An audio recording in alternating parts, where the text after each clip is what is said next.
Boa a noite todas e a todos.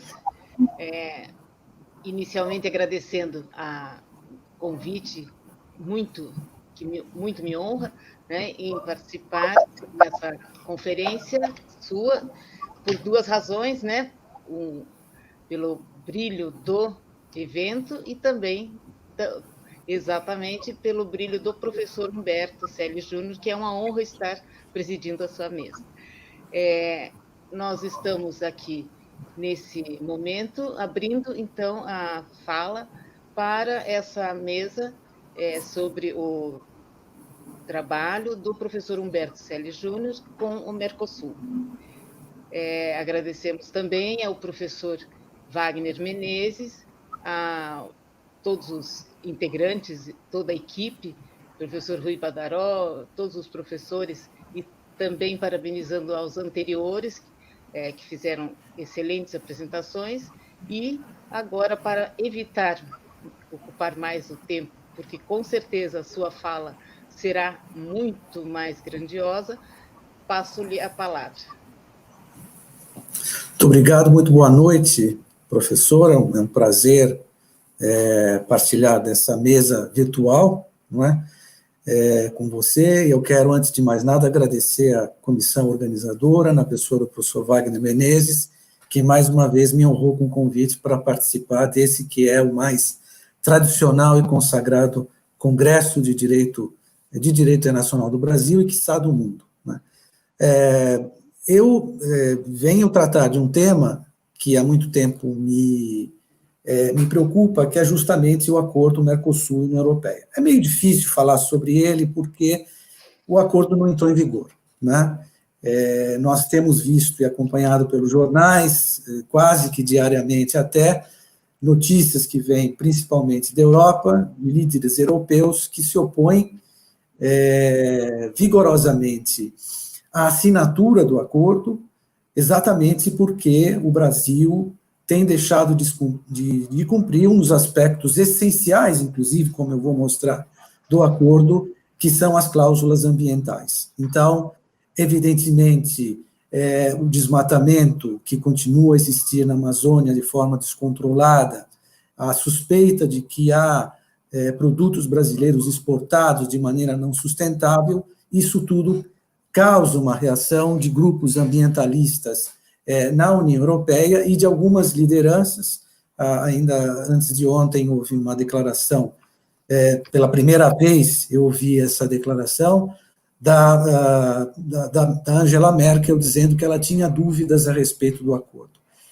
No passado, não mais recente, nós tivemos declarações mais contundentes do presidente da França, que, como nós sabemos, por questões políticas, resolveu encampar a questão ambiental, porque sabe que há uma pressão internacional muito grande para que o meio ambiente, e especialmente a questão da Amazônica, venham a ser discutidos e a Amazônia protegida, mas também atendeu a seu eleitorado, que é o eleitorado agrícola, e a França sempre foi uma das grandes opositoras da abertura do mercado agrícola, principalmente para mercados que têm grande competitividade, como é o mercado brasileiro.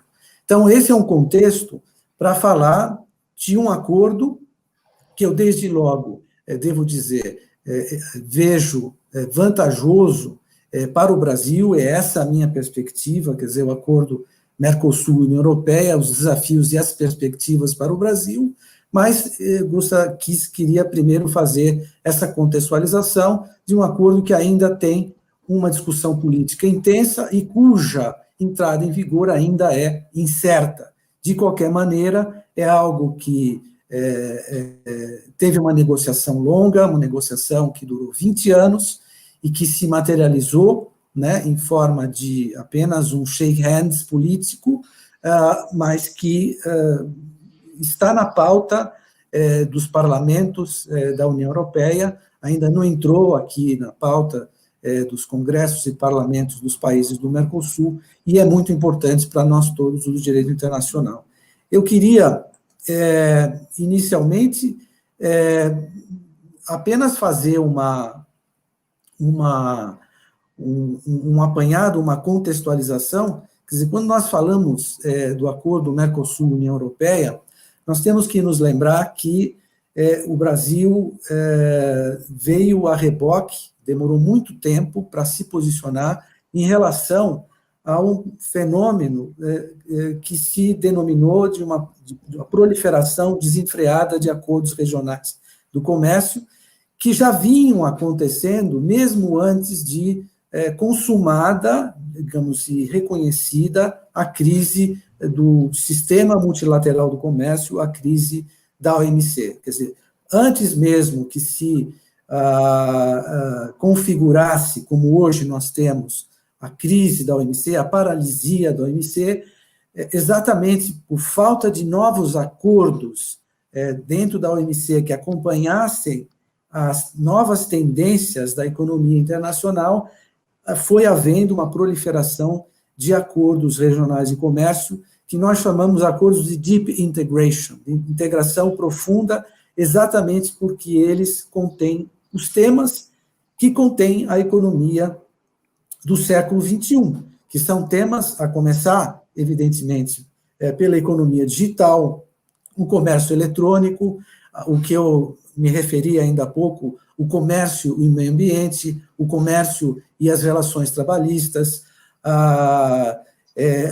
o comércio e mudanças climáticas, temas ligados à concorrência, temas ligados a investimentos internacionais, que foram todos esses temas que não puderam ser negociados, né, durante muitos anos ao longo da vigência da OMC e que, portanto, foram sendo regulamentados nos acordos regionais de comércio.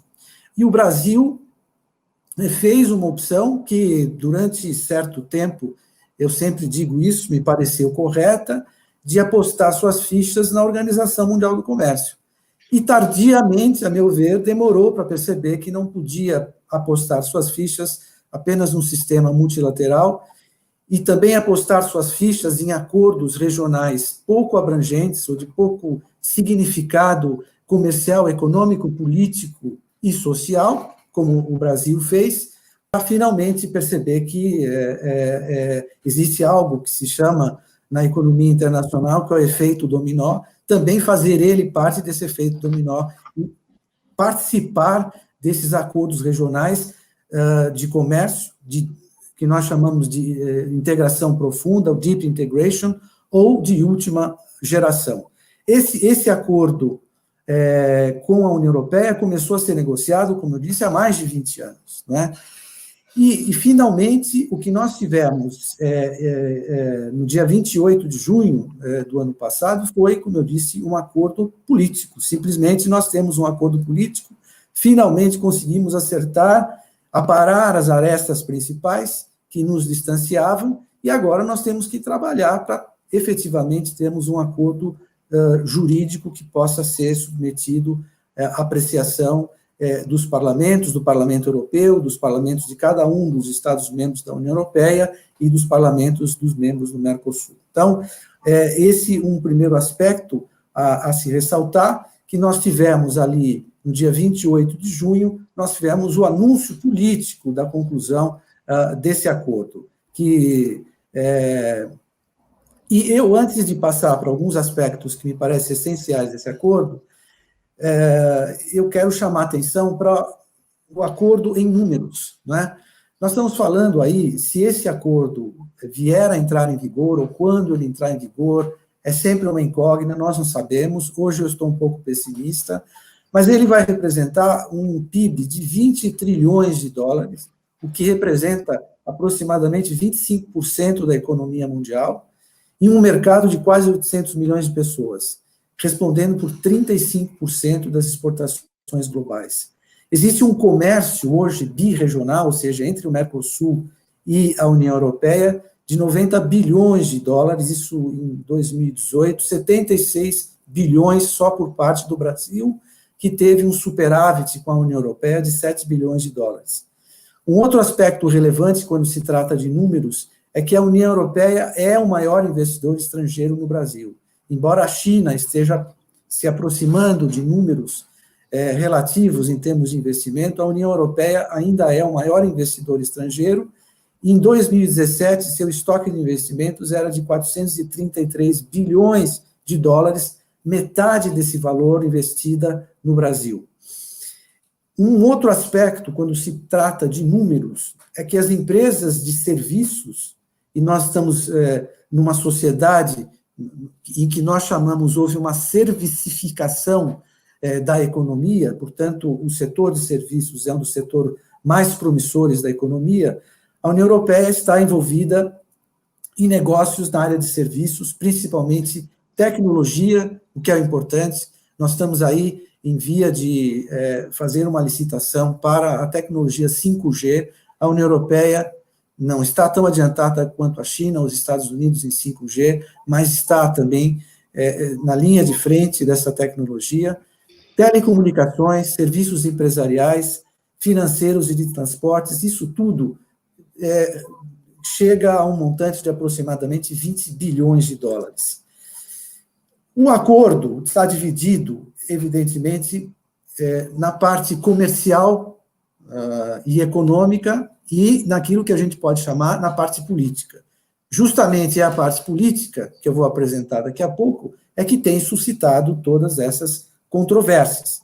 Quando nós tratamos da parte de bens, ou seja, o comércio de bens, nós estamos falando da desgravação tarifária, nós estamos falando da eliminação de impostos de importação, de barreiras tarifárias, se vocês preferirem. Nós temos os bens industriais, e há um compromisso da União Europeia, quando se olha, e ainda não é nada definitivo, pelo menos aquilo a que nós tivemos acesso, ainda são números provisórios, mas a União Europeia vai liberalizar 100% do seu comércio para bens industriais e o Mercosul 90%. Então, há um escalonamento desse processo de liberalização, isso é importante dizer, mas imediatamente nós vamos ter 80% das exportações do Mercosul liberadas para a União Europeia. E o Mercosul tem alguns setores mais sensíveis, como é o setor de automóveis, que tem esse escalonamento, tem um prazo de até 15 anos para que eles sejam liberalizados e que não mais ocorram impostos de importação. Além dos bens industriais, nós temos os bens agroindustriais. A União Europeia liberaliza 99% das importações agrícolas do Mercosul, né? Mas mantém ainda algumas tarifas de importação para bens sensíveis e algumas cotas preferenciais. Cotas preferenciais, por exemplo, ainda continuará havendo restrições à importação do açúcar brasileiro, por exemplo.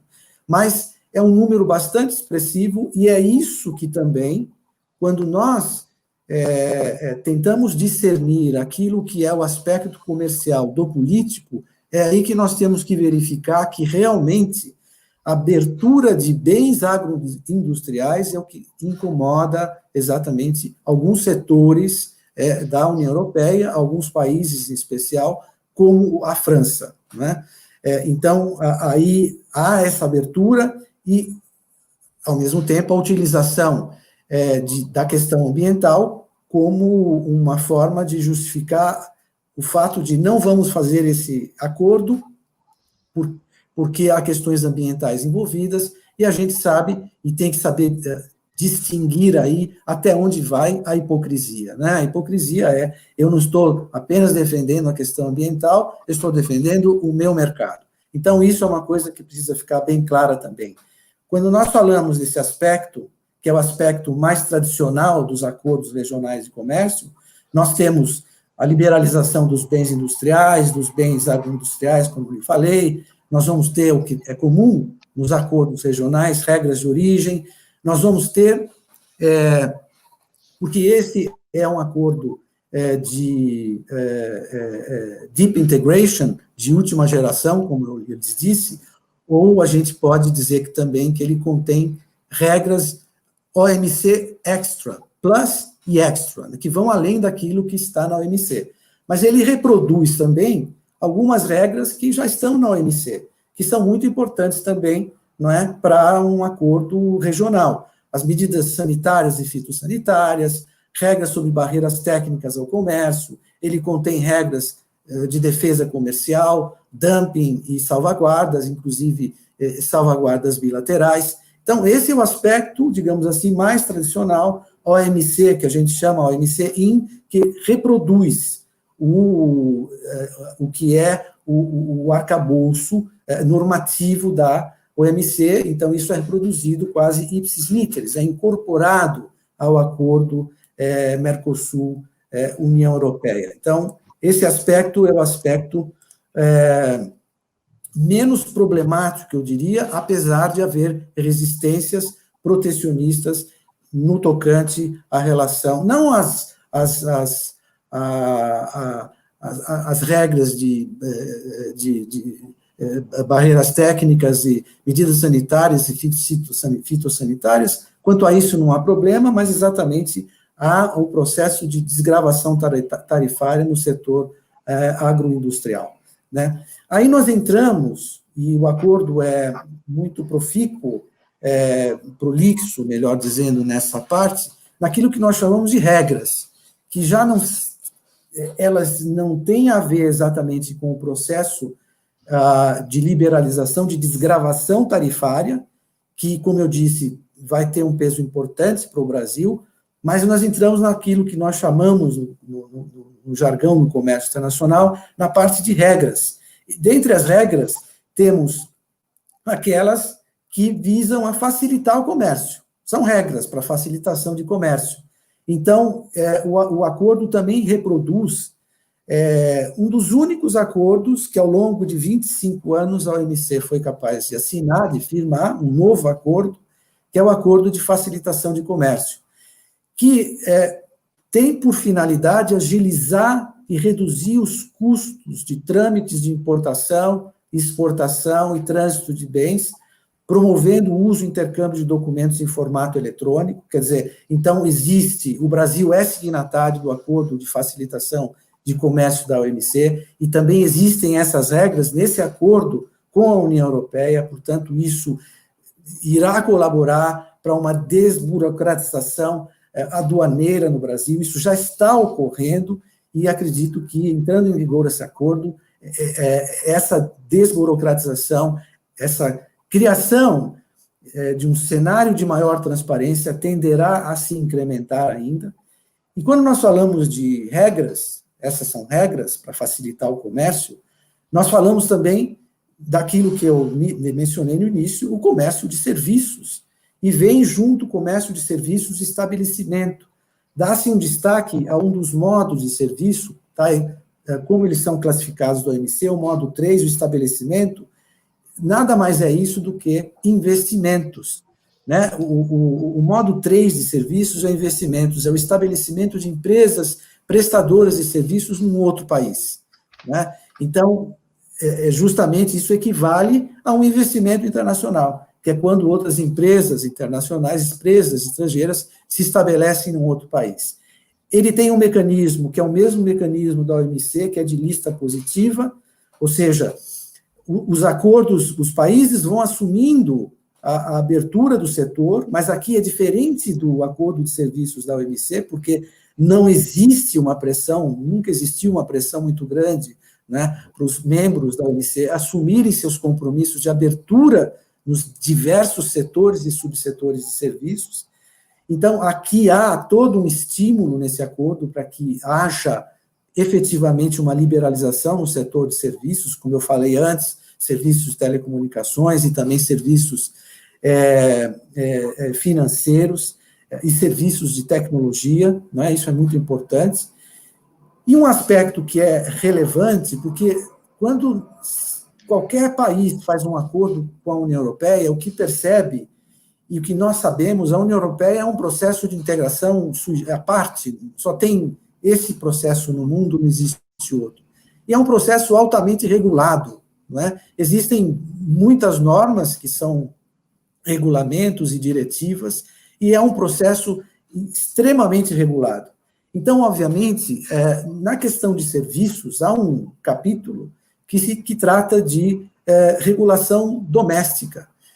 E aí vai haver a necessidade de, no setor de serviços, de haver a acomodação da legislação interna sobre os serviços, serviços de saúde, serviços de engenharia, serviços educacionais, vai ter que haver uma harmonização dessas regras de serviços, porque há um capítulo específico sobre a regulação doméstica, né? Então, um outro aspecto que chama a atenção quando olhamos para regras e vemos comércio de serviços é que, a diferença de outros acordos regionais de comércio, nele se inseriu um capítulo que é crucial, que é o capítulo de comércio eletrônico. A OMC vem, desde 1998, tentando criar regras para o comércio eletrônico. E o comércio eletrônico já é a base, nós estamos vivendo esse período de pandemia, o comércio eletrônico cresceu exponencialmente.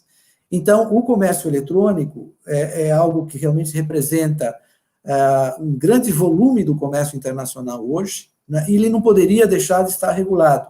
E ele vem regulado no capítulo de serviços, o que é muito curioso, porque uma das grandes questões, não é essa a principal, mas uma das grandes questões para o assunto não ter sido regulado no OMC é que não se sabe ao certo se comércio eletrônico se refere ao comércio de bens ou de serviços. Porque tanto pode ser comércio de bens, se eu compro um livro da Amazon, eu vou receber um bem, como eu posso também simplesmente baixar, ou um streaming que eu baixe no meu computador, eu tenho aí apenas um serviço, eu não tenho um bem físico. Então, eu não sei qual é a natureza do comércio eletrônico. E, ao incluir o capítulo de comércio eletrônico no capítulo de comércio e serviços, parece que há uma tendência de se considerar como comércio de serviços o comércio eletrônico. De qualquer maneira, há regras que visam ao aprimoramento do reconhecimento da assinatura digital, da assinatura eletrônica, de documentos digitais, isso tudo vem regulado no acordo, o que é muito importante.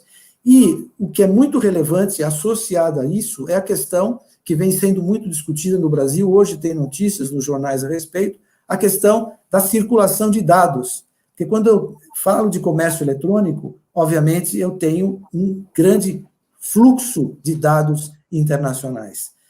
E aí vai haver uma pressão, caso esse acordo já estivesse em vigor, essa pressão hoje estaria, evidentemente, sendo mais forte, para que, muito rapidamente, o Brasil possa ter a sua Lei Geral de Proteção de Dados, que, segundo eu li hoje nos jornais, vai entrar em vigor em 1º de janeiro de 2021. Né? Então, vejam que esses aspectos, comércio de serviços, comércio eletrônico, comércio de serviços existe no OMC, mas não existe o comércio eletrônico. E aqui na União Europeia nós temos o comércio eletrônico. Um outro item muito importante, e são vários, mas eu quero chamar, como eu disse, atenção para apenas alguns, é o capítulo sobre compras governamentais. Compras governamentais, nós podemos traduzir isso para o nosso direito, licitações públicas, quando o governo faz as compras, tanto para bens e serviços. Então, existem regras no capítulo de compras governamentais de tratamento nacional, ou seja, de não discriminação entre bens e serviços estrangeiros. Isso equivale a dizer que, uma vez aprovado esse acordo, as licitações abertas por quaisquer esferas de governo, e aqui, no caso, nossa administração política, administrativa, a União, estados e municípios, poderão ter a participação de empresas ou prestadores de serviços estrangeiros, né? Exatamente porque não há possibilidade de se discriminar no instrumento, no edital de licitação, contra a participação de empresa estrangeira. O mesmo tratamento deve ser dado à empresa estrangeira. Então, isso vai resultar no seguinte: em maior transparência das licitações realizadas no Brasil, não que a participação de empresas estrangeiras afaste completamente a possibilidade de corrupção, mas nós sabemos, principalmente aqui no estado de São Paulo, algumas obras do metrô que tiveram a participação de empresas estrangeiras e houve corrupção da mesma forma, mas, evidentemente, você tem aí um conjunto de 27 países, né, que compõem a União Europeia e outros do Mercosul. Então, a vigilância é muito maior. Então, esse acordo de compras governamentais, além de fomentar a concorrência, não é? Porque nós teremos a concorrência de empresas e prestadores de serviços estrangeiros, também vai aperfeiçoar a transparência. Aperfeiçoando a transparência, nós poderemos evitar muitos dos problemas que nós tivemos aí e que nós sabemos o quanto de dinheiro público se perdeu ao longo desses últimos anos no Brasil por causa de licitações fraudulentas e que deram ensejo a Lava Jato e etc. Outro item extremamente importante e que terá um impacto não apenas comercial e econômico, mas nas nossas vidas pessoais, é o acordo de propriedade intelectual. E as regras de propriedade intelectual reproduzem as regras da OMC, vão além, porque há um rigor maior com relação à proteção de propriedade intelectual, mas eu quero chamar a atenção para um mercado, que são vários, a propriedade intelectual trata de patentes, de marcas, agora, inclusive, de produtos digitais, né? Mas eu quero apenas chamar a atenção para um aspecto de proteção de propriedade intelectual, que são as indicações geográficas de produtos. Então, nós hoje utilizamos em alguns produtos brasileiros, indicação geográfica de produtos europeus, né, como parmesão, como queijo gruyère, ou mesmo algumas denominações de vinho, por exemplo, que não poderão ser mais adotadas aqui no Brasil.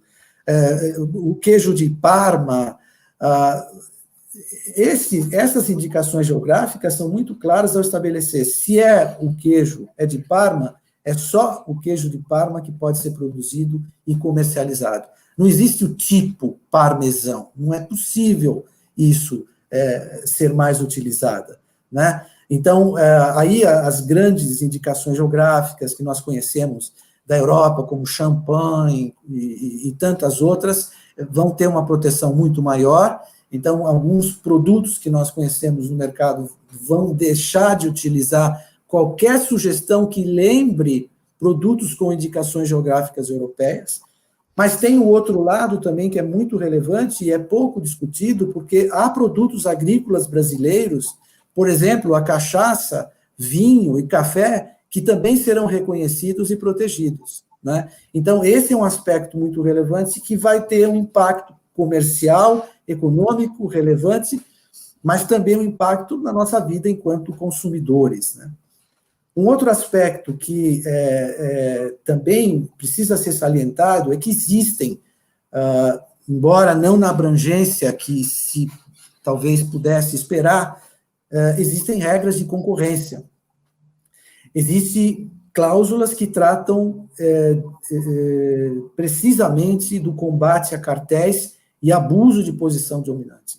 Isso vai ser muito importante porque nós vamos estar em contato com grandes corporações europeias que podem, e isso ocorre, podem entrar no mercado brasileiro e assumir uma posição dominante. Então, há regras dentro do acordo que visam a combater, não é, por exemplo, cartéis e abuso de posição dominante, né? Um outro capítulo desse acordo é o capítulo sobre subsídios. E aí nós temos uma discussão muito importante pelo seguinte: tudo isso que eu estou falando implica uma abertura comercial. Implica uma abertura comercial. E, ao mesmo tempo... Desculpa, professor Humberto. Desculpa ele interromper assim bruscamente, mas pelo adiantado do horário, e eu tenho que cumprir as regras que há outras mesas ainda. O senhor poderia, por gentileza, me dizer se pretende cumprir os 30 minutos ou se vai deixar algum espaço para... 25, quanto que eu tenho mais? 4 minutinhos. Se 4. deixar Bom, 5 para as perguntas, ou então seriam tá bom, 9. O que eu não queria... A questão de subsídios é muito importante. Agora, o que eu não posso deixar de falar, se eu tenho 5 minutos, é a inclusão do capítulo Comércio e Desenvolvimento Sustentável. É nesse capítulo que há cláusulas que determinam o cumprimento dos tratados multilaterais de meio ambiente e dos objetivos da Organização Internacional do Trabalho, na Agenda de Trabalho Decente e Padrões Trabalhistas, na Declaração sobre Justiça Social para uma Justa Globalização e a Agenda para o Desenvolvimento Sustentável 2030. Então, há aqui uma interdependência das dimensões econômicas, sociais e ambientais, e a cláusula específica sob essa rubrica Comércio e Desenvolvimento Sustentável, que tratam do comércio e a mudança climática, fazem referência expressa à Convenção Quadro das Nações Unidas sobre a Mudança do Clima e o Acordo de Paris. Né? Então, existe, muito embora o Brasil já seja signatário tanto da Convenção de Mudança Climática como do Acordo de Paris, isso reforça a necessidade de o Brasil cumpri-las. Então, nós estamos diante de um acordo que é bastante complexo, ele está em fase de revisão jurídica, que nós chamamos de legal scrubbing, sendo, depois dessa revisão jurídica, traduzido para 23 idiomas, e aí a Comissão Europeia envia para o Conselho de Ministros, que vai ou não autorizar a assinatura desse acordo. Aí define-se uma data de assinatura da União Europeia, pelos membros do Conselho, da União Europeia, do Mercosul, né? É enviado para o Parlamento Europeu, que tem que aprovar, e depois isso tem que ser aprovado pelos parlamentos de cada Estado-membro do Mercosul e ratificado pelo poder executivo. Então, a parte econômica comercial, como eu mencionei a vocês, ela pode entrar em vigor tão logo haja assinatura do acordo e aprovação pelo Parlamento Europeu e os estados do Mercosul ratificarem. Tanto que existe um acordo, por exemplo, se o Brasil ratificar antes, o Brasil pode colocar em vigor o acordo independentemente dos outros, né? Então, eu diria o seguinte, eu acho que, apesar de nós estarmos num momento em que muitas economias estão se fechando, no caso do Brasil, nós ficamos muitos anos, como eu disse no início, parados. Nós precisamos, de alguma maneira, abrir essa economia, nós precisamos ter mais concorrência.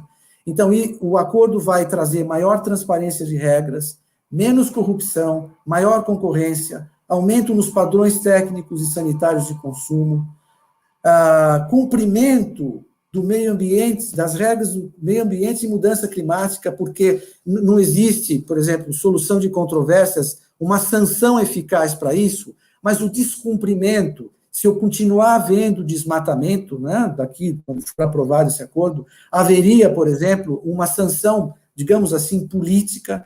Portanto, vai haver um incremento do PIB brasileiro, evidentemente haverá perdas, muitos perderão, é preciso tomar cuidado, é importante que algumas empresas possam, inclusive, no Brasil, receber subsídios para enfrentar a concorrência estrangeira, mas é inadiável, eu vejo se for assinado, se entrar em vigor, eu vejo que pode ser um acordo muito interessante para o Brasil, e principalmente tendo em vista a questão ambiental. Pode-se usar o acordo, sim, como um escudo contra o desmatamento que continua a existir na Amazônia. Desculpe, era isso que eu tinha para dizer. Imagina, desculpa, nós é que pedimos, porque realmente a sua fala é inebriante, o seu conhecimento, né, faz com que os minutos passem voando. Então, só não poderei passar para perguntas, mas somente registrar aqui alguns participantes que fizeram algumas questões aqui, somente comentando, né, não poderemos responder, mas Lucas Martins comenta, perguntava se o senhor acredita que o medo dos países do Sul que não teriam condições de negociar bilateralmente e em pé de igualdade com os do Norte se materializou no Acordo Mercosul. E também os outros participantes, Gabriel Valácio, Fernanda Santoro, o próprio Rui Badaró, também né, fizeram uma participação aqui, né, dizendo como é ótima apresentação, palestra brilhante, Rafael Santos Moraes, enfim, por aí nós vimos, né, e tantos outros aqui que não daria tempo de comentar, mas que é uma palestra, um conhecimento profundo, a gente sabe, vendo, né, eu acompanho a maioria dos professores da área de Direito Internacional e o conheço já pelo seu trabalho, né, já respeitável. Então, agradecemos muito. Se tiver uma última fala de 1 minutinho, ainda poderemos aguardar e agradecer mais uma vez a todos. Não, eu já tomei muito do tempo de vocês, eu iria me alongar muito, se eu só pediria, esses que fizeram pergunta, eu teria o maior prazer em respondê-las, podem encaminhar para o meu e-mail, umbcelli, tudo junto, umbcelli@usp.br, que eu terei o maior prazer em responder. Mas olha só que gentileza dos grandes sábios. Então, foi um prazer, uma grande honra estar Obrigado. aqui, dando a sua palestra, pela presença, agradeço de todas e todos que nos prestigiaram e parabenizando o nosso congresso. Sucesso a todos. Muito obrigada, uma boa noite. Boa noite.